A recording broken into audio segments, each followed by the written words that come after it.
Welcome to our weekly market review brought to you by ETM Analytics and Treasury One. I'm joined by Treasury One's currency strategist, Andre Salier.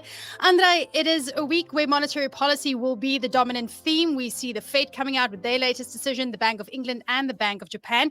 But let's start with the big one. Obviously, that will be on Wednesday when the Federal Reserve will make its announcement.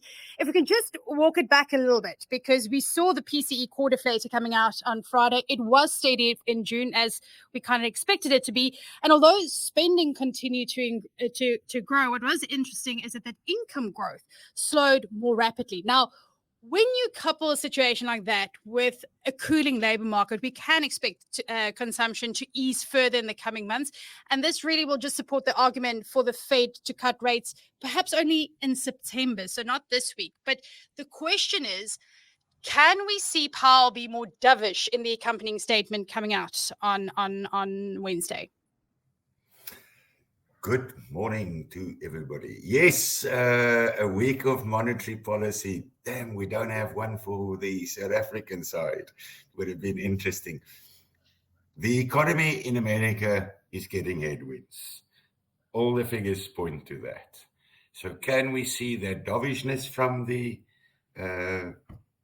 Fed? Yes, I think we could. I wouldn't even be surprised if he surprises us, because one must keep in mind that these people on their monetary policy meetings is not looking backwards, they're looking forwards. I said last week, and I'll say it again, the one that makes me very optimistic is the month-on-month figures that came out in 2 consecutive months now at 0.1. And at the back end, we obviously have higher figures.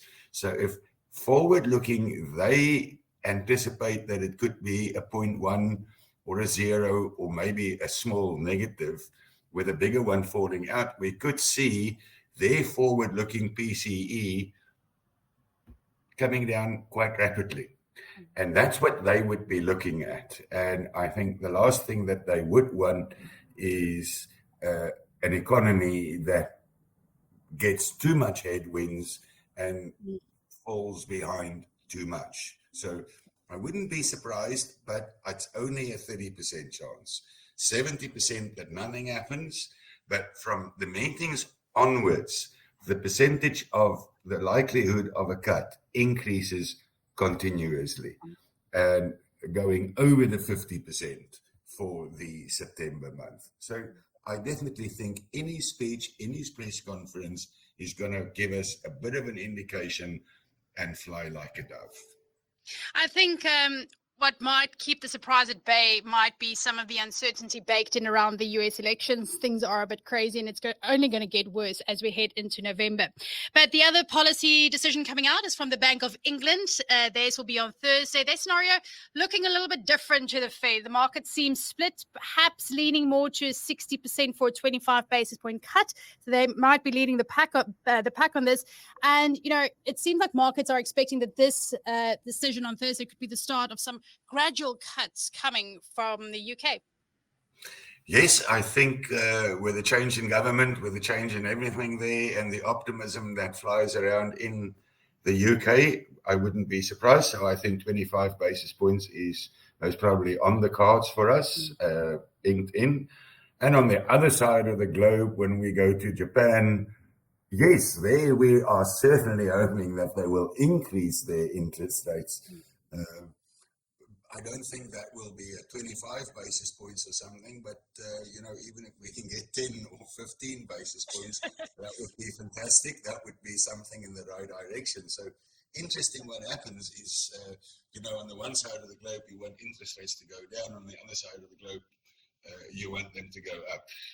But yes, a very, very interesting week, and a week that we have to watch very closely. And that's most probably why, we didn't put up a lot of graphs here today or anything, because we don't want to look at graphs. We just want to look at what is happening in the world of monetary policy. And that's the key. And that's key not only to, supporting world economic growth, but it's also key to what could happen to the value of the dollar. And what happens with the value of the dollar has got a dramatic impact on what happens to the value of the South African rand. We'll obviously be tracking the Bank of Japan decision because that is the oddball. And as they continue with this normalization of their policy, there's some scope for volatility for the higher risk currencies like the South African rand. So what's the band that we are expecting for this week's rand? Are we just going to take direction, I'm assuming, from the Fed and possibly the Bank of Japan? Maybe they come with a surprise and don't cut or don't hike. Yes, that would be a surprise, but I'm quite certain of, that they will adjust on their monetary policy like the UK. What could happen to the value of the rand? What could happen to the value of the dollar? What is the bands that we're trading in? I think we could, depending on the Fed and the flying like a dove situation, could see a euro back to the 109, most probably slightly above the 109, and that could bring the rand for us back down to the 1810, 1815 level. I don't think much more than that.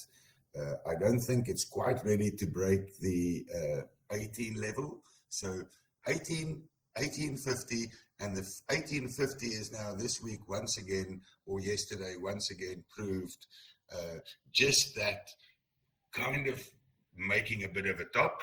But I think 18 will hold. So 1850, and on the wide 1750, 1850 is the band that we're looking at for the rest of the year, but short term 1850. Okay, Andre, so let's wait for Powell and the rest of the team out of the Fed and all the smart monetary policies to make their decisions, and then we will catch up again next week.